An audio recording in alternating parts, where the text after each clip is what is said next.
Hey guys, it's Robin, RsIslandCrafts, and welcome to my studio. Many of you may recognize this as my miter square blanket.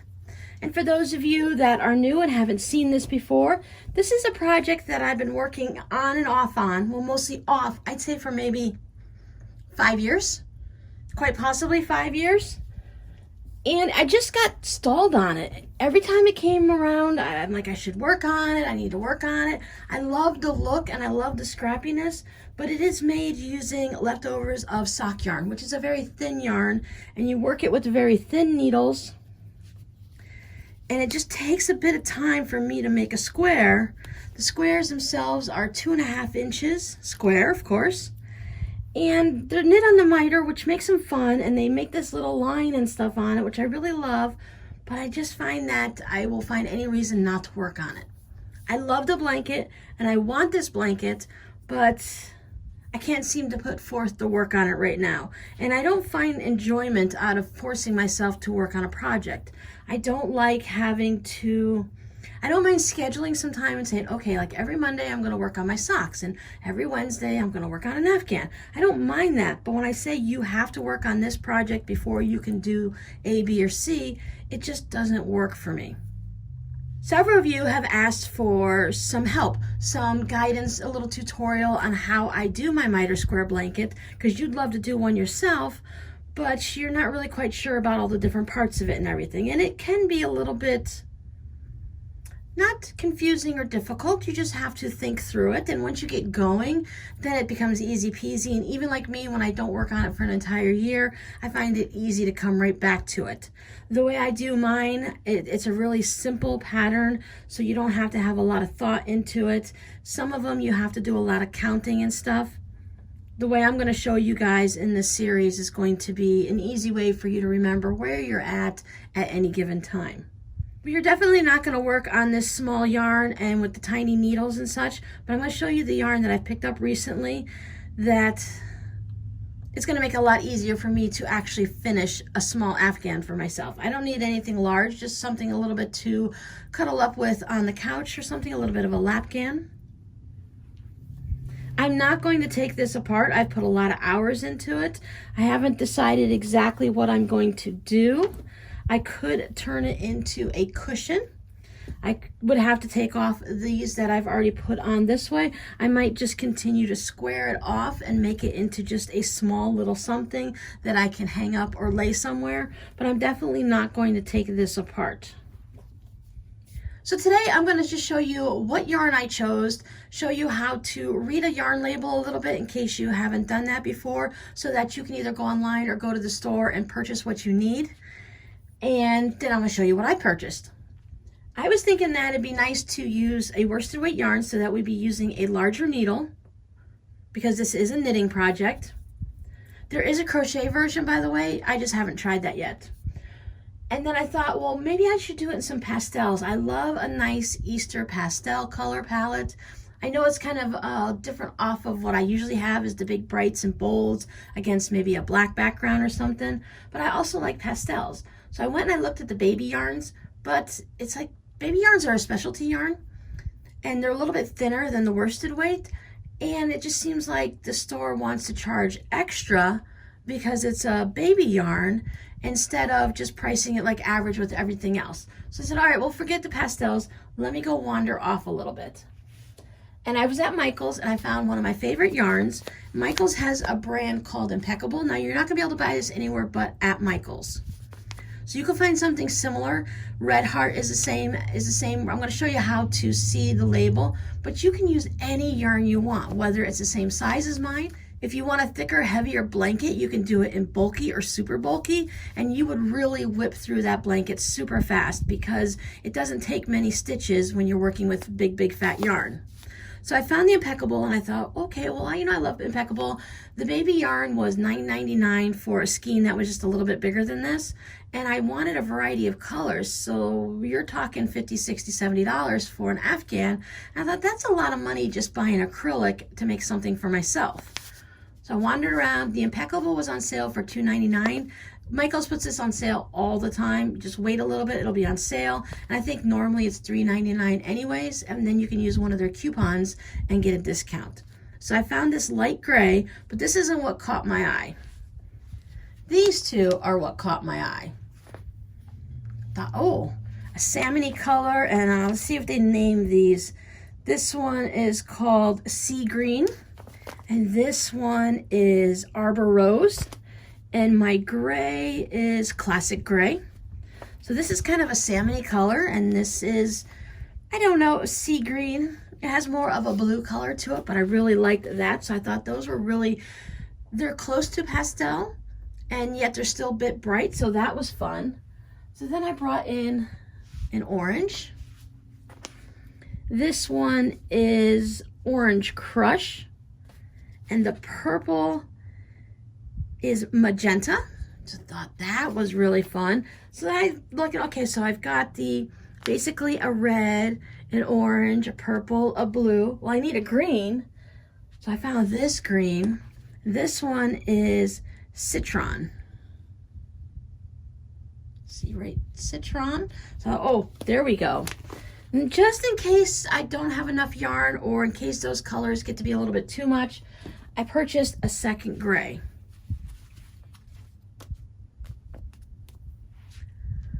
That way I can calm these colors down by interspersing the gray throughout here and there and give it just that nice look to it. So I bought 1, 2, 3, 4, 5, 6, 7 of them at $3 a ball. So there's $21, give or take tax and stuff like that. So I thought that was a much better price for me to purchase a large amount like this, because I can't just buy, sometimes when you're buying the acrylic yarns, you can go ahead and maybe, you're gonna find there's dye lots and stuff, but most of the time the colors are the same, especially when you're doing something like a gray. If I were making a big gray blanket and I can only afford 5 at a time, I could buy 5 now. I can come back next month, or when I get through those 5, and buy 5 more and spread out the budget like that. But for this, I want to have a variety of patchwork colors, kind of like a patchwork quilt, mixing all the colors up. I'm not gonna be doing rows or anything like that. I want that really mixed up look. I'm sorry, but I can't tell you exactly how much yarn to buy. It's all going to depend on the type of yarn you buy, the size needles you use, how your tension is when you're knitting, and how big you want your Afghan to be. We can start out when we make our first square. We can go ahead and knit our first square to the size and with the needle size we want, and get it to the look we want and the feel. Then we can weigh it, and then we can get a bit of an estimate on how much yarn we're going to need based on how much that one square weighed. Even though we're going to say that I'm having all of these different colors, I can kind of figure it out. Once I get started and I see how big my squares are, I am going to want to do a little bit of a grid and do the math work to figure out the size, so that I can, instead of just randomly saying, oh, I'm going to knit on this one and then I'll knit on this one, I want to actually color in some graph paper so I get an idea of where they all are. So like when we're laying on a quilt, and we can disperse our colors and our fabrics all around, so when we get to the end we don't notice that we had a big blob of purple over there and then we have none up in that corner. So I want to just play with it a little bit. So when we get to that point, when we make our first square, when you do the miter square blanket, you make the first square on its own, and then you start attaching them as you go. Or if you want, you can knit them all individually and then sew them together, and that way you have the opportunity to move them all around and however you want. I am going to show you on how to do each little element of it and how we do the first, because we start down in the corner, and I'll show you how to attach them when you're going on the long side on this side, and then I'll show you how to do them on that side, and then I'll show you how to do the center. But then I'm going to have to sit down and think too, do I want to make mine all individually so that when I get to a certain point, I'm not going to have this giant blanket sitting in my lap? I think that might be a good idea too, to make them individually, and then at the end I can lay them all out into maybe little 9 patches and then stitch them together. So let's look at the yarn and figure out what's going on with these labels so you guys can see what I've purchased, and then get an idea of when you go to the store on what you want to purchase. As I mentioned, it's impeccable, and this is from Michaels. Most yarns will come with a pattern on it, so when you're looking at the yarn and trying to decide what size needle or crochet hook you want, you have to be careful that you look right underneath where all the measurements are. You have 285 yards, 4.5 ounces, because as you get going, it'll also have this section down here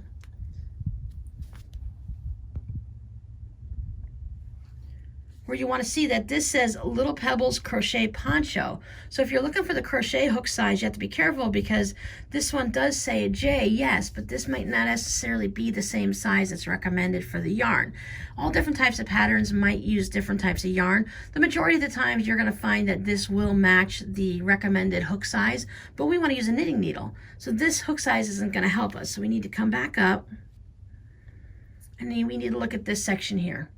This is a medium weight yarn, so it has a skein of yarn right there with a 4 in it.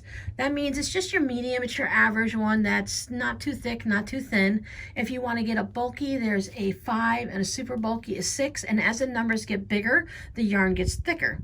Now when we get down to the sock yarn, see how this one's a 4, my sock yarn is a 1. And there's even a super fine one that's below that. So that just shows you the difference between the sock blanket I'm working on and the one we're going to do here. See, now here it says that your crochet hook that they recommend is an H. So that's definitely different than what they showed on the bottom. And a lot of that has to do with the type of texture and stuff that the pattern is. So check out your pattern on what type of hook or needle is required. And a lot of times you really need to do like a gauge swatch. When we do our squares, we're going to knit the first square and then we're going to evaluate it. Do we like it? Is it too tight? Do we have a really tight tension? Is it too loose and airy and the blanket's not going to keep us warm? Or is it loose and airy and it's going to be perfect for a summer blanket? Spring or fall, or you want something heavier for winter. So maybe we need to go up a needle size or down a needle size. If you have a size 4 medium worsted weight yarn at home and you're not going to use it for this blanket, you can go ahead and test out a square with that, and that way you'll know which size needle you need to use. So if you don't have the proper size needle and you don't want to buy a bunch of them, we might have to test it out, and you might have to go back up to the store and pick another one out or order it online, or there's a lot of ways on Amazon and other places where you can buy a whole set of them. I did purchase one from Michael's and it was very inexpensive compared to knitting needles and such. Again, I picked up their brand. It's a Loops and Thread. I went with a size 9 because when I looked at this here, the knitting needles are a little bit different. You have to kind of peek in there. And I thought it said a 9 in there, but now that I can see it in the light outside of the door, that says an 8. But that's okay. I also have size 8 needles. I do find that sometimes I will knit a little bit tighter, so maybe I want my blanket to be a little looser. So I'll be able to try the 8s and the 9s. I went with the circular needles because I went with a 16-inch also, and because I wanted something. Instead of having the straight needles through, let me show you on this one. I'm knitting this one on double points. So I have these straight needles that are sitting in there, and they're just, depending on how much yarn you have on it, how many stitches you've casted on, your yarn could come all the way to the end with your stitches, and it could easily come off. And at any time that this could slide off. I did make a double point needle case here. I will put a link to the pattern that I've shown a video on how to make these. So if you're using the double point needles or even the circular ones, they do have straight needles that are pretty short that have a stopper on the end, so that could be an option too. I just really enjoy working on the double points. So as you see, they have this short little cable in the center here. These are nothing fancy. They are perfectly fine. I use these a lot for knitting hats and stuff. I do prefer the Chow-Goo needles. They have a nice red cable in the center here. Let me pull this out and show you. These are great for knitting. I like them for knitting socks and for knitting shawls and sweaters and stuff. So they have this nice cable, and the cable always just stays like this. A lot of times these plastic ones, they stay the shape that they were in the package. So you could have a little bit of struggle. This one feels nice. It's very flexible, and it's not a hard tubing or plastic in there. And then you have where it's joined onto the needles. So there are a variety of needles that you can purchase, and in different, whether you want the circular needles or you want to go straight. And even if you just have double pointed needles on with the they're pointing on both sides, double point. Those are usually used for knitting in the round. You could use those and just put a cork or a stopper on the end of them.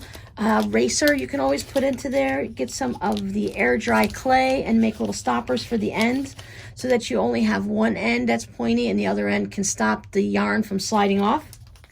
So I'm going to go ahead and try the 9s and see if it gives me a nice flowy. It's kind of like when you're doing something with clothing and you want it to lay on your body nice and have a nice feel and flow to it, a nice drape. We want the same thing with our Afghan. Generally in terms, we don't like anything that's super firm and stiff that's really can almost stand up on its own unless you're looking for something like that. And it's also kind of hard on the shoulders and hands and elbows when you're knitting super tight like that. So when can you expect these videos to come out? These videos aren't going to be part of my normal Friday tutorials. Generally, they're not going to be part of a Saturday live stream. If necessary, we can always do a live stream on a different day at a different time so that you guys can ask questions and I can show you different things if that's what you need to see. So until I actually get started on this, I don't know exactly when they're going to come out. As I do them, I'll probably have them come out once a week. I like to go ahead and get started and get a few made ahead of time so that you guys have something that's already lined up and ready to go. So if you're not already subscribed, it might be good to go ahead and subscribe to my channel and hit that little notification bell so that YouTube will let you know whenever I put a new video out. So I guess we should get back to this for one quick second. This yarn is 100% acrylic, which means for me that the cat fur can get on it and go through the washer and dryer, no problem. This yarn tends to wash up really nice. Oh, there's even a nice little Afghan on there. I might have to save that. But a lot of times if you want to, you can go online and find these on the